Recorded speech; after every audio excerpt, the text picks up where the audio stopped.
Hello बच्चों, मैं आपको विकास एवं संसाधन चैप्टर पढ़ा रही थी, जिसमें से मैंने आपको काफ़ी टॉपिक्स कंप्लीट करा दिए थे और कुछ टॉपिक्स हम लोगों के रह गए थे। ठीक है, सो हम मिट्टियों के प्रकार इस टाइम पढ़ रहे थे, जिसमें से मैंने आपको कई मिट्टियों के प्रकार बता दिए थे। हमारा लास्ट टॉपिक जो था वो लाल एंड पीली मृदा के बारे में था। ठीक है, उसके आगे से हमें कंटिन्यू करना है। सो लैटेराइट मृदा हमारा नेक्स्ट टॉपिक है। लेटराइट शब्द जो है ये ग्रीस भाषा के से मतलब निकाला गया है। ठीक है, से लिया गया है, निकाला गया है, कुछ भी बोल सकते हैं। ठीक है, जिसका अर्थ ईंट होता है। ठीक है, लेटराइट का अर्थ क्या होता है? ईंट होता है। ठीक है, और ये किससे बना है? ये लेटर शब्द से बना है। ठीक है, लेटर शब्द से लिया गया है और ग्रीस भाषा से। ठीक है, ये सारी चीज़ें आप याद रखें। लेटराइट मृदा का निर्माण। ठीक है, इसका निर्माण मतलब इसकी उत्पत्ति। ठीक है, मैंने आपको कई बार बताया कि बच्चों जो वर्ड आपको डिफ़िकल्ट लगे, टफ लगे कि हाँ ये याद करने में प्रॉब्लम हो रही है, ठीक है, तो चीज़ें रटने से आपके लिए वो 1 दिन के लिए 2 दिन के लिए होता है। ठीक है, वो हमेशा के लिए आपके साथ नहीं रहेगा। तो आप चीज़ों को समझने की कोशिश ज़्यादा करें। ठीक है, कुछ वर्ड्स मैंने शायद ऐसे लिख रखे हों जो आपके लिए हो रहा हो कि हाँ आपके ऊपर से जा रहा हो, इसको समझ पाना मुश्किल है। आप क्या करो, आप उसका अर्थ ना चेंज हो, आप शब्द दूसरे ले लो। ठीक है, निर्माण उत्पत्ति एक ही चीज़ हुई ना। अब आप कौन सा चुन रहे हो, कौन सा आपको ज़्यादा कंफर्टेबल पड़ रहा है, कौन सा आपको अच्छा लग रहा है, ये आपके ऊपर डिपेंड करता है। ठीक है, तो लैटेराइट का निर्माण उष्णकटिबंधीय, ठीक है, तथा मतलब उपोष्ण कटिबंधीय जलवायु क्षेत्रों में आर्द्र तथा शुष्क ऋतुओं के एक के बाद एक आने के कारण होता है। ठीक है, ये इसका निर्माण क्यों होता है? इसका निर्माण होता है आर्द्र, ठीक है, तथा शुष्क जो ऋतुएं होती हैं वो एक के बाद क्या करती हैं? एक जाती हैं, एक आती हैं, एक जाती हैं, दूसरी आती हैं। ठीक है, तो इनके आने के कारण ऐसा होता है। ठीक है, भारी वर्षा से अत्यधिक निछालन का परिमाण है। ठीक है, अत्यधिक भारी वर्षा मतलब जब अत्यधिक बहुत ज़्यादा मात्रा में जब वर्षा होती है तो उसे भारी वर्षा कहते हैं। ठीक है, यह अधिकतर मतलब ज़्यादातर दक्षिण राज्यों, ठीक है, ये क्या होती है? ये ज़्यादातर दक्षिण राज्यों में पाई जाती है। देखिए बच्चों, राज्य मैटर करता है। ठीक है, कुछ इसमें देखो, कुछ इसमें ऐसी चीज़ें जो मतलब हिस्ट्री वगैरह कुछ ऐसे टॉपिक होते हैं जिनको आप लिखते जाइए, जितना आप लिख दें उतना कम है। ठीक है, तो कुछ मतलब मेन होते हैं जिनका हाँ लिखना ज़रूरी है। ठीक है, सो जो राज्य हैं ये आपका लिखना ज़रूरी रहेगा, क्योंकि ये जानना ज़रूरी है कि ये कहाँ कहाँ पाए जाते हैं। ठीक है, सो यह अधिकतर दक्षिणी राज्य महाराष्ट्र में, पश्चिम क्षेत्रों ओडिशा, ठीक है, कुछ भागों तथा उत्तर पूर्वी प्रदेशों में भी ये पाई जाती हैं। ठीक है, ये कहाँ कहाँ पाई जाती हैं? मुझे तो तुम लोगों को पढ़ाते पढ़ाते ही आधी से ज़्यादा चीज़ें याद हो जाती हैं। ठीक है, ये दक्षिण राज्य महाराष्ट्र। ठीक है, आप इतना लिखना ज़रूरी नहीं है, आप 2-4 लिख देंगे बहुत हो जाएगा।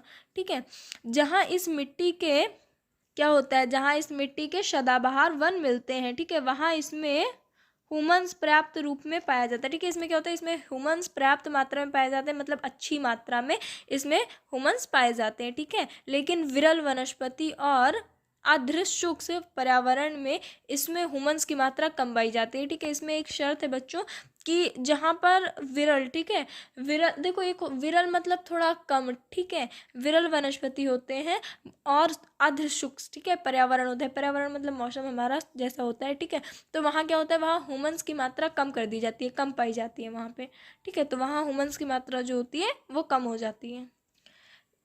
ठीक है, सो स्थल रूपों पर इनकी स्थिति के अनुसार, ठीक है, जो स्थल रूप होते हैं उस पर इनकी स्थिति के अनुसार इनमें अपरदन तथा भूमि निमीकरण की संभावना है। ठीक है, इसमें क्या होता है? जब स्थिति जो होती है, ठीक है, स्थिति के अनुसार स्थिति पे वो डिपेंड करता है। ठीक है, तो उसमें क्या होता है? अपरदन तथा भूमि निमीकरण की संभावना होती है। क्या होती है? हो जाती है। ठीक है, मृदा संरक्षण की उचित तकनीक अपनाकर इन मृदाओं पर कर्नाटक, केरल और तमिलनाडु में चाय और कॉफ़ी उगाई जाती है। ठीक है, इस पर कौन सी खेती की जाती है? जैसे हम लोगों ने काली मिट्टी पर देखा था, मैंने आपको ये इससे पहले वीडियो जो मैंने अपलोड किया उस पर मैंने आपको पढ़ा रखा है कि काली मिट्टी पर मतलब सबसे ज़्यादा कपास की खेती की जाती है, ये उसके लिए ही उचित मानी जाती है। ठीक है, तो ऐसे हर मृदा होती है जिस पर हर तरह की खेती की जाती है। ठीक है, तो फिर हमें क्या होती है? उपज अच्छी होती है। ठीक है, तो जो ये हमारी लेटराइट मृदा है, इस पर मृदा का मतलब उचित तकनीक अपना कर इस पर हम क्या करते हैं? कर्नाटक, केरल, तमिलनाडु में,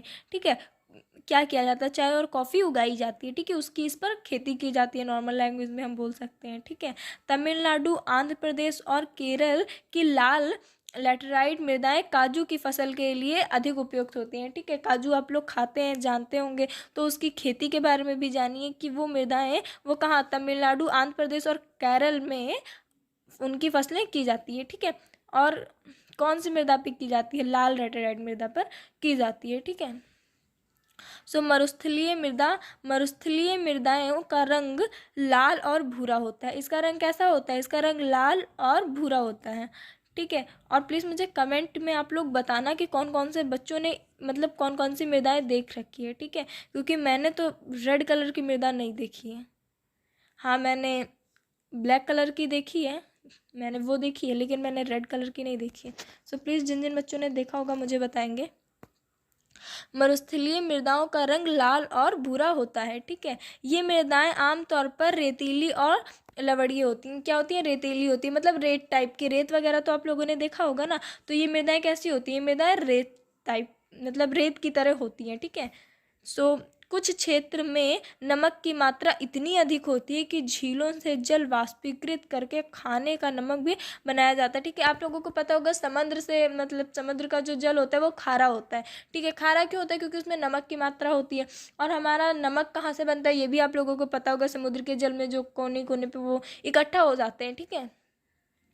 सो कुछ क्षेत्र मतलब कुछ जगह ऐसी भी होती हैं जहाँ पर नमक की मात्रा मतलब काफ़ी अधिक होती है, ठीक है, एक हद तक होती है। तो जिसमें नमक की मात्रा ज़्यादा होती है उसे खारा कहा जाता है, ठीक है, खारा पानी है ये, ठीक है। तो झील से जल क्या होता है, वाष्पीकृत कर लिया जाता है, जो वाष्प बन जाए, ठीक है, तो करके खाने का नमक भी बनाया जाता है। क्या कर लेते हैं, खाने का नमक बना लेते हैं, जो नमक हम लोग खाते हैं, ठीक है, यूज़ करते हैं डेली में, वो बना लेते हैं।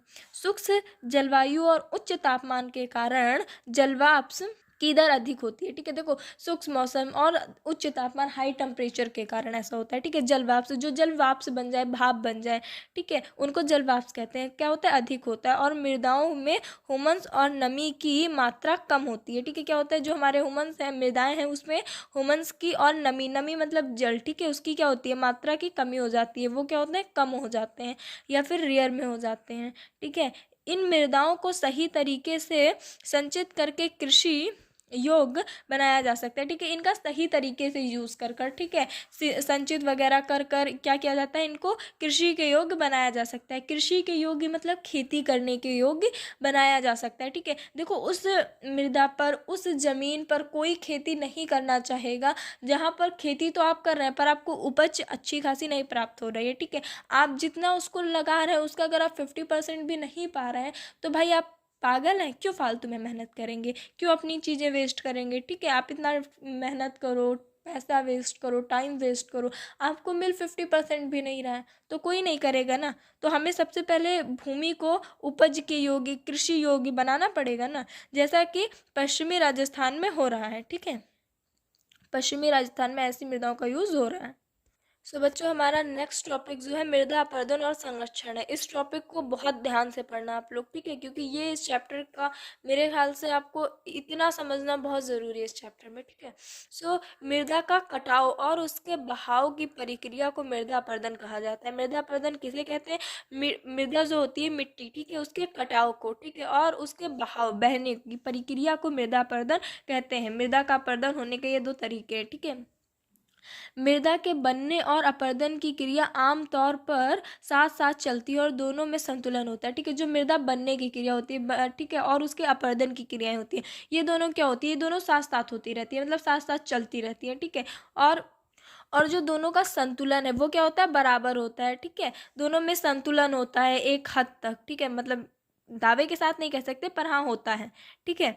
और एक चीज़ और, ये क्या होता है, मृदा मतलब मैं अगर इसे नॉर्मल लैंग्वेज में कहूँ तो ऐसे कह सकते हैं कि जितना मृदा हम खोते हैं उतनी ही पा जाते हैं, ठीक है। तो ऐसे क्या होता है, संतुलन बना रहता है। परंतु मानवीय क्रियाएं जैसे कौन कौन सी, जैसे मान लिया हम लोगों ने वनोन्मूलन हो गया, अति पशुचारण हो गया, निर्माण और खनन इत्यादि से कई बार यह संतुलन भंग हो जाता है, ठीक है। क्या होता है, ये संतुलन भंग हो जाता है। भंग हो जाता है मतलब जितना हम लोगों की मृदाएं जा रही हैं उतनी आ नहीं रही हैं, ठीक है, तो भंग हो जाता है। तथा प्रकृति तत्व जैसे पवन, हिमनद और जल मृदा अपरदन करते हैं, ठीक है। ये क्या करते हैं, यही तो मृदा अपरदन करेंगे पवन द्वारा ही। तो देखो पवन मतलब हवा, ठीक है। तो हवा क्या करती है, हवा जिधर से भी गुजरेगी। अच्छा आप कभी बहुत तेज़ हवा चल रही हो और आप अगर बाहर कहीं खड़े हो, ठीक है, छत वगैरह पे हो, मार्केट वगैरह में हो, तो जब अचानक धूल चलती है तो आपको ऐसा लगता है जैसे उसने ढेर सारी मिट्टी का ढेर आपके ऊपर से मतलब फेंक दिया हो, ठीक है। ऐसा कैसा अजीब सा हो जाता है, आँख वगैरह में धूल वगैरह चली जाती है। तो मिट्टी अपने साथ क्या, तो हवा अपने साथ क्या करती है, हवा अपने साथ जहाँ से वो गुजरती है वहाँ से मिट्टी वगैरह सब लेकर चलती है। तो वो अपरदन ही हुआ ना, मृदा अपरदन एक तरह का। तो ये भी एक तरह का मृदा अपरदन है। जल अपने साथ जहाँ बहा वहाँ से जितनी चीजें थी, मिट्टी वगैरह सब लेकर चला गया। ये भी एक तरह का अपरदन हुआ, ठीक है। तो ऐसे अपरदन होता है। बहता जल, बहता जल मृत्तिका युक्त मृदाओं को काटते हुए गहरी, ठीक है, गहरी वाहिका बनाते हैं, जिन्हें अवनालिकाएं कहते हैं, ठीक है। क्या कहते हैं, अवनालिकाएं कहते हैं। ऐसी भूमि जोतने योग्य नहीं रहती। क्या होती है, इस ऐसी जो मतलब हम लोगों की भूमि रहती है, मृदा रहती है, वो जोतने योग्य नहीं रहती है, ठीक है। तो जोतने योग्य क्यों नहीं रहती है, क्यों नहीं रहती है भाई, जब देखो हम लोग क्या करते हैं, अवनालिकाएं बना देते हैं ना, तो उसमें जोतने में प्रॉब्लम होती है और इसे उत्खनन भूमि कहते हैं, ठीक है। क्या कहते हैं, उत्खनन भूमि कहते हैं। चंबल बेसिन में ऐसी भूमि को खंडर भूमि कहा जाता है, ठीक है। ये भाई खंडर है ना, ऐसे बोलते हैं ना लोग। तो ऐसी भूमि को बोला जाता है। कई बार जल विस्तृत क्षेत्रों को ढके हुए ढाल के साथ नीचे की ओर बहता है, ठीक है। देखो कई बार जो जल विस्तृत क्षेत्र होते हैं उनको ढके हुए ढालों के साथ नीचे की ओर बहता है, ठीक है। नीचे की ओर मतलब जाता है, बहता है मतलब। ऐसे स्थिति में कई क्षेत्रों को ऊपरी मृदा धुल कर जाल के साथ बह जाती है। इसे चादर अपरदन कहा जाता है, ठीक है। क्या होती है, मतलब देखो जब ऊपर की साइड नीचे आए को आएगी तो क्या होगा, यही कंडीशन आएगी ना। तो ऐसी मृदाओं को क्या कहते हैं, ऐसी मृदाओं को चादर अपरदन कहा जाता है, ठीक है। आपसे नॉर्मल लैंग्वेज में ऐसे क्वेश्चन करेगा, चादर अपरदन किसे कहते हैं, ठीक है। आपको बस केवल इतना लिख देना है। अगर आपको थोड़ा बहुत और पता है तो आप एक्स्ट्रा लिख सकते हैं, ठीक है। पवन द्वारा मैदान अथवा ढालों क्षेत्र में मृदा को उड़ा ले जाने की प्रक्रिया को पवन अपरदन कहा जाता है, ठीक है। इससे पहले भी मैंने आपको समझाया कि पवन अपरदन वही जो हवाएं एक अपने बगल अपने साथ से धूल मिट्टी सब लेके चली जाती है, एक तरह का अपरदन ही हुआ ना वो, है ना। कृषि के गलत तरीके से भी अपरदन मृदा अपरदन होता है, ठीक है। अगर आप कृषि गलत तरीके से करेंगे, आपको भाई कृषि करने का तरीका ही नहीं पता, आप कर रहे हैं, ठीक है, तो उससे भी मृदा अपरदन हो सकता है, ठीक है। या फिर होता है गलत ढंग से हल चलाना, जैसे ढाल पर ऊपर से, ठीक है, नीचे की ओर हल चलाने में वाहिकाएं बन जाती हैं, जिसके अंदर से बहता पानी आसानी से मृदा का कटाव कर मतलब कटाव रहता है, ठीक है, काटता रहता है, ठीक है। तो गलत ढंग से भी हमें मतलब भाई जिसको ढंग नहीं पता वो तो गलती उससे तो होगी, ठीक है, तो उससे भी तो हमें मृदा अपरदन होगा, ठीक है, नुकसान होगा। ढाल वाली मृदा पर समोच्च रेखाएं के समांतर हल चलाने से ढाल के साथ जल बहाव की गति घटती है, इसे समोच्च जुताई कहा जाता है, ठीक है। ढाल वाली भूमि पर सोपान बनाए जाते हैं। जो ढाल वाली भूमि होती है, ढाल वाली भूमि मतलब एक ढाल टाइप की दे के रखे, ठीक है। तो उस भूमि पर क्या होता है, सोपान बनाए जाते हैं, ठीक है, या फिर बनाए जा सकते हैं, ठीक है। बनाए जाते हैं या जा सकते हैं, दोनों में से आप कुछ भी लिख सकते हैं। ढाल वाली भूमि सोपान कृषि अपरदन को नियंत्रित करती है, ठीक है। ये क्या करती है, जो सोपान कृषि अपरदन है उसको नियंत्रित करती है, मतलब उसको होने से रोकती है, या फिर ये कह दो कि उसको मतलब ना होने में एक तरह से योगदान देती है, ठीक है। तो ये क्या करती है, उसको नियंत्रित कर लेती है, जिससे कि जो हम लोगों का लॉस हो रहा था मृदा का वो नहीं होता है या फिर होने से बच जाता है, ठीक है। पश्चिम और मध्य हिमालय में सोपान अथवा सीढ़ीदार कृषि काफ़ी विकसित है, ठीक है। जो सीढ़ीदार मतलब कृषि होती है ये पश्चिमी और मध्य मतलब हिमाचल में बहुत ज़्यादा होती है, ठीक है, काफ़ी विकसित है, इसका काफ़ी विकास हुआ है वहाँ पर, ठीक है। और आप लोगों ने इससे पहले 9th में मेरे ख्याल से पढ़ा भी होगा हिमालय में सीढ़ीदार खेती कृषि के बारे में, और वो भी काफ़ी डीप में तब आप लोगों ने पढ़ा होगा, ठीक है। बड़े खेतों को, तो जो बड़े खेत होते हैं उनको क्या करते हैं, पट्टियों में बांटा जाता है। फसलों के बीच में घास की पट्टियाँ उगाई जाती हैं, ये पवनों द्वारा जनित बल को कमजोर करती हैं। इस तरीके को पट्टी कृषि कहते हैं, ठीक है। ऐसा क्यों किया जाता है, वो जानते हो क्या करते हैं, ऐसे जब वो मतलब पट्टियाँ कर देते हैं, मतलब ऐसे बीच में घास की पट्टियाँ कर देते हैं, जिससे जब पवन चलती है, हवा चलती है, तो वो क्या करती है, वो मतलब ज़्यादा बल, उसका जो बल होता है वो कमज़ोर पड़ जाता है मिट्टियों को अपनी तरफ खींचने में, ठीक है, उड़ाकर ले जाने में उसका बल कमज़ोर पड़ जाता है, ठीक है। तो इससे क्या होता है, अपर्दन जो होता है, मृदा अपर्दन वो कम होता है, ठीक है। इस तरीके की जो खेती होती है, कृषि होती है, इसे पट्टी कृषि कहते हैं, ठीक है। पेड़ों को कतारों में लगाकर, आप लोगों ने देखा होगा कि पेड़ को ऐसे कतार से एक लाइन से लगा देते हैं, इससे भी यही कंडीशन होती है कि पवन का बल जो होता है वो कमज़ोर पड़ जाता है, हवा का बल कमज़ोर पड़ जाता है, ठीक है, जिस कारण फिर से वही कंडीशन की हमारी जो मृदा की रक्षा होती है, ठीक है। तो क्या करते हैं, वो पेड़ों को एक कतार में मतलब स्ट्रेट सा लाइन से लगा देते हैं, ठीक है। मेखला बनाना भी पवनों की गति कम करता है, ठीक है, मैंने अभी आपको यही चीज़ बताई। इन रक्षक पट्टियों का पश्चिम भारत में रेत के टीलों में स्थानीयकरण को महत्वपूर्ण योगदान रहा है, ठीक है। इन सारी जगहों पर इनका यूज़ अधिक होता है, ज़्यादातर किया जाता है, ठीक है। मैंने तो बहुत जगह देखा इन चीज़ों को कि ऐसे पेड़ एक कतार में लगा देते हैं, जिससे कि पवन उनकी मृदाओं को उड़ा ना सके, ठीक है। संसाधन एवं विकास का आपके जो चैप्टर थे उसमें इतने ही टॉपिक थे। आज ये चैप्टर मतलब आपका कंप्लीट हो चुका है पूरी तरह से। अब नेक्स्ट वीडियो में आपको नेक्स्ट चैप्टर बहुत जल्दी मिलेगा। तब तक के लिए आप इतना पढ़ें, नोट करें। अगर कुछ भी ना समझ में आए तो प्लीज़ मुझे कमेंट में बताएं, मैं आपको दोबारा समझाने की और अच्छे से एक्सप्लेन करने की पूरी कोशिश करूँगी, ठीक है। और आप लोग मेरे चैनल को प्लीज़ लाइक एंड सब्सक्राइब कर दें।